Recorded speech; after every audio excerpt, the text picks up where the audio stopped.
Namaste, dear readers. Today we will recite the Kali Kakaradi Shatanama Stotra. One of the readers requested that I chant this stotra. Bhairava Uvacha Shatanama Pravakshyami Kalikaya Varanane Yasya Prapatanad Vagmi Sarvatra Vijayi Bhavet Kali Kapalini Kanta Kamada Kamasundari Kalaratrih Kalikacha Kalabhairava Pujita Kurukulla Kaminicha Kamaniya Swabhavini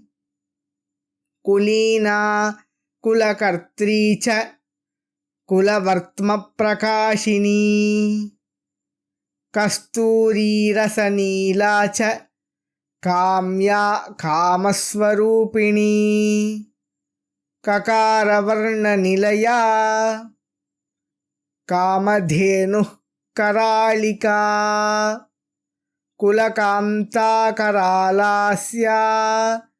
Kamarta cha Kalavati Krushodari cha Kamakhya Kaumari Kulapalini Kulaja Kulakanya cha Kalaha Kulapujita Kameshwari Kamakanta Kunjareshwaragamini Kamadatri Kamahartri Krishna Chaiva Kapardini Kumuda Krishna Dehacha Kalindi Kulapujita Kashyapi Krishna Matacha Kulishangi Kalatatha Krim Rupa Kulagamya cha Kamala Krishna Pujita Kushangi Kinnari Kartri Kalakanthi cha Kartiki Kambukanthi Kaulini cha Kumuda Kamajivini Kulastri Kartika Kritya Kirtischa Kulapalika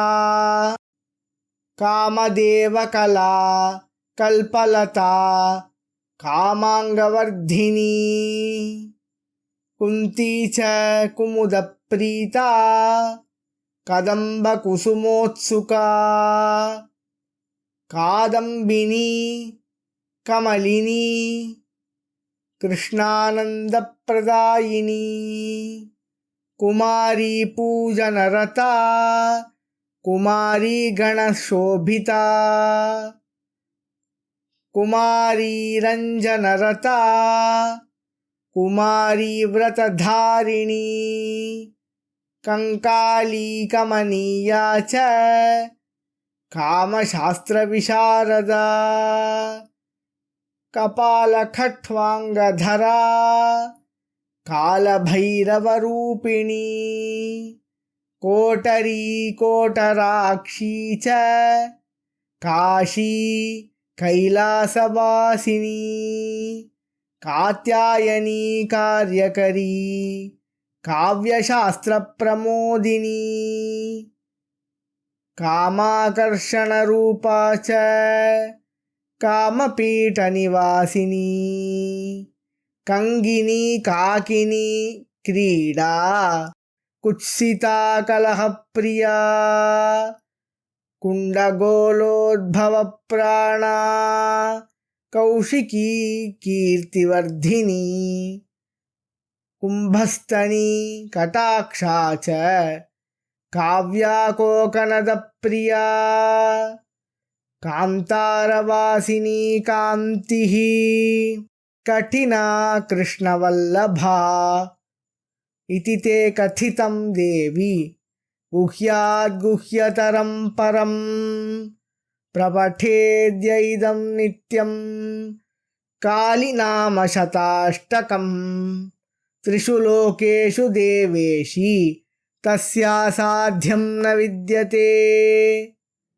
प्रातःकाले च मध्याह्ने सायाह्ने च सदा निशि यः पठेत् परया भक्त्या कालीनामशताष्टकम् कालिका तस्य गेहे च संस्थानं कुरुते सदा शून्यागारे श्मशाने वा प्रान्तरे जलमध्यतः वह्निमध्ये च संग्रामे तथा प्राणस्य संशये शताष्टकं जपन्मन्त्री लभते क्षेममुत्तमम् कालीं संस्थाप्य विधिवत् स्तुत्वा नाम शताष्टकैः साधकः सिद्धिमाप्नोति कालिकायाः प्रसादतः. Thus, the Kali's 108 names, that is very secretive, the secret of all secrets, has been told by Bhairava to Devi. One who recites this every day, there is nothing impossible for him in all three worlds. One who recites in the early morning, in the mid-noon and in the evening, and also in the night, with great devotion, Kali bestows her presence in his house, always. And in dangerous locations like an empty place, a cremation ground, or in the midst of the waters, or in the middle of fire, or surrounded by fire, or during wars and battles, or in any kinds of life-threatening situations, if one recites this stotra mantra, he attains the greatest welfare. One who installs the idol of Kali, following the rituals, vidhivat, and then praise her with these 108 names, that sadhaka practitioner attains siddhi, perfection, in his mantra japa